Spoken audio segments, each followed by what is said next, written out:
सीमा, तू भी ना कितनी चालाक है। रोज 5 को कैसे 8 बजा देती है। वैसे भी इस बुड्ढे की सेवा कर करके ना मेरी तो जिंदगी खराब हो गई है। पूरा दिन पानी लाओ, खाना दो, दवाई दो, घर जाके भी काम करो, यहाँ पे भी काम करो। पूरी जिंदगी काम काम में ही निकल जानी है मेरी तो।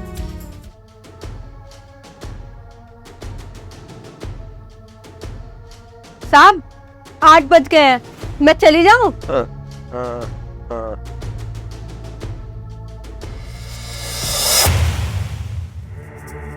कहाँ जा रही है तुम? बोलो, शांत क्यों आप? वो साहब मैं मार्केट जा रही थी। मार्केट जा रही थी? भैया को अकेले छोड़ के तुम जरा मैं चलो भैया कमरे में।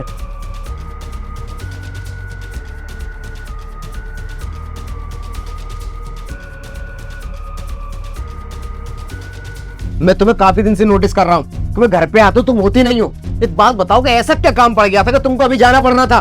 डॉक्टर ने मेरे को साफ साफ बोला है कि भैया को एक पल के लिए अकेले नहीं छोड़ रहा है। इनको कुछ हो गया तो कौन जवाब देगा?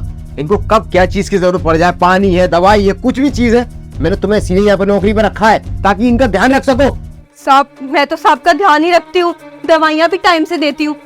लेट हो रहा था, मुझे खाना बनाना था ना, मैं सब्जी लेने मार्केट जा रही थी, घर पे सब्जी खत्म हो गई थी। और तुमको मैंने वैसे ही बोला है ना कि 7:45 तक मैं आ जाऊंगा। 8 बजे तुम चली जाना। अभी टाइम भी क्या हुआ है? 5 सवा ये मैं क्या देख रहा हूँ? हाँ साहब, शायद घड़ी ना बंद हो गई है, सेल खराब हो रहे होंगे इसके। अच्छा, अब समझ में आया कि मतलब तुम 5 बजते ही घड़ी को अपने हिसाब से 8 बजा देती हो ताकि तुम भैया को ये बोल के जा पाओ कि साहब 8 बज गए। कभी मैं सोचूं कि मेरे आने से पहले तुम चली कैसे जाती हो, क्योंकि तुम तो 3 घंटे पहले चली जाती हो। नहीं साहब, आप गलत समझ रहे। मैं बस आपके आगे से थोड़ी देर पहले ही जाती हूँ, रोज 8 बजे ही जाती हूँ मैं। वो घड़ी खराब हो रही होगी, मैंने कुछ नहीं किया। सफाई देने की जरूरत नहीं है, साफ साफ नजर आ रहा है। अगर आज मैं ऑफिस से जल्दी नहीं आता तो तुम्हारी ये करतूत तो पकड़ ही नहीं पाता। तुम्हें क्या लगता है मैं तुम्हारी सच्चाई निकाल नहीं सकता हूँ? अभी भी निकाल सकता हूँ। बगल वाले शर्मा जी के कैमरे लगे हुए हैं, अगर तुम 5 बजे जाती होगी ना तो साफ साफ नजर आ जाओगी। देखो और कुछ गड़बड़ है तो साफ साफ बता दो। साहब मुझे माफ कर दो। हाँ मैं रोज 5 बजे ही चली जाती हूँ, घड़ी में 8 बजा के, कि मुझे पौधों के यहाँ पे काम करने जाना पड़ता है। घर में मेरे बच्चे भी हैं, मेरा इंतजार करते रहते हैं, पूरा दिन काम में निकल जाता है। बस इसी वजह से मैं ये सब करती हूँ। पर मैं साहब का बहुत ध्यान रखती हूँ दिन भर, उन्हें टाइम से दवाई भी देती हूँ, खाना भी देती हूँ, मैं कोई लापरवाही नहीं करती। अच्छा, किसी और के काम पे जाती हूँ?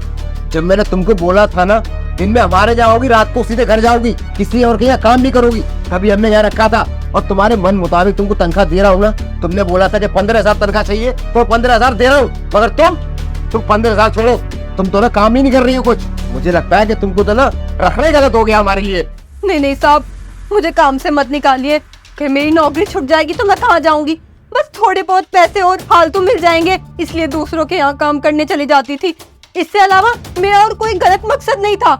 अगर मेरे भैया को आज कुछ हो जाता तो मैं समाज को क्या मुंह दिखाता कि अपने बड़े भाई को नहीं संभाल पाया? ऐसी नौकरी किस मतलब की?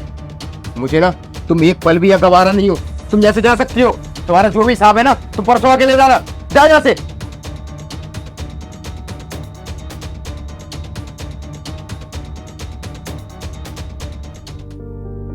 भैया मुझे माफ कर दीजिए, मैं काम में इतना व्यस्त हो जाता हूँ कि आपका ध्यान ही नहीं रख पाता। मगर मैंने कंपनी में बात कर ली है, वर्क फ्रॉम होम कर लूंगा मैं। ठीक है भैया।